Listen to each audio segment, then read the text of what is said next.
Read, read, read. Just don't read one type of book. Read different books by various authors so that you develop different styles. I feel happy to terrify kids. After spending 22 years in Ohio, I love everything about New York.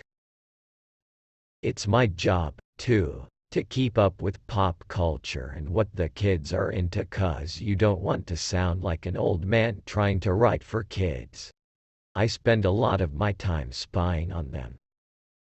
I got the chance to do things that I dreamed of when I was a kid. I got to travel around the world.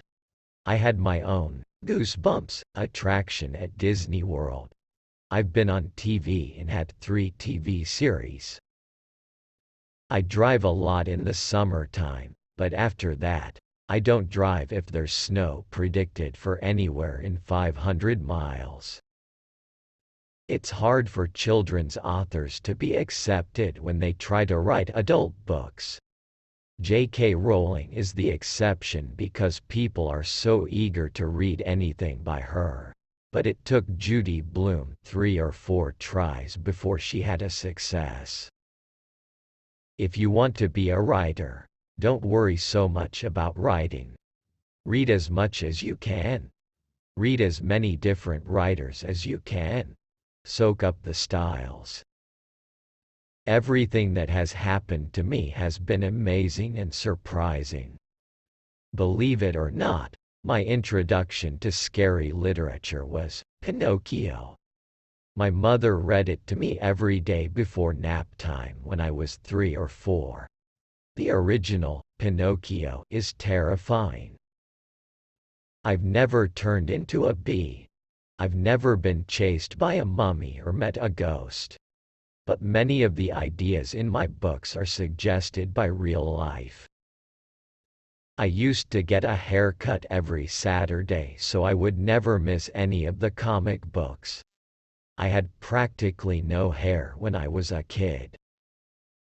I'm obsessed with radio. It's a good start to Sunday morning. People always ask, "How do you write so many books?"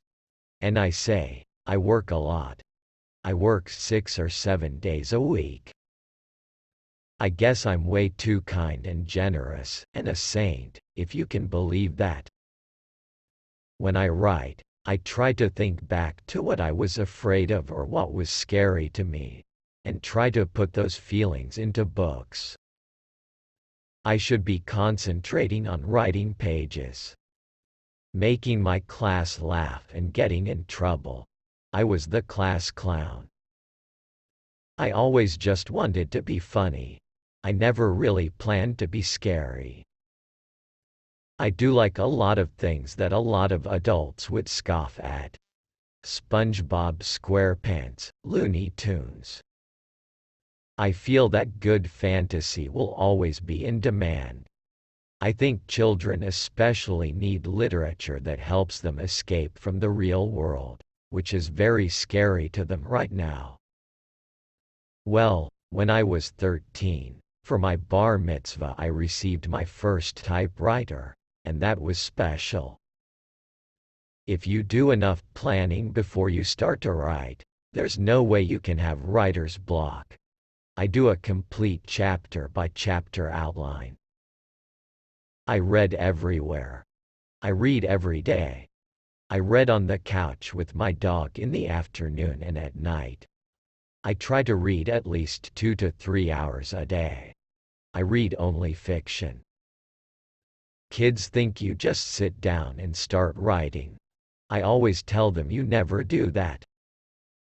I've made myself laugh from some ideas, but I've never scared myself. I'm a total Disney freak. I want to live in Disney World. I've never dreamed of a story idea. I have such boring dreams. I haven't written a young adult book in years. I'm also doing 6 Goosebumps books a year now. I have a cheat sheet for each one of my characters about their personality, the way they look, etc. So there is no possible way that I could have writer's block. Normally, I spend a week on the outline and take 2 weeks to write the book. When I write for kids, I have to make sure they know what can't happen. They have to know it's a fantasy. But when I write for adults, they have to think it's real. Every detail has to be real or they won't buy it.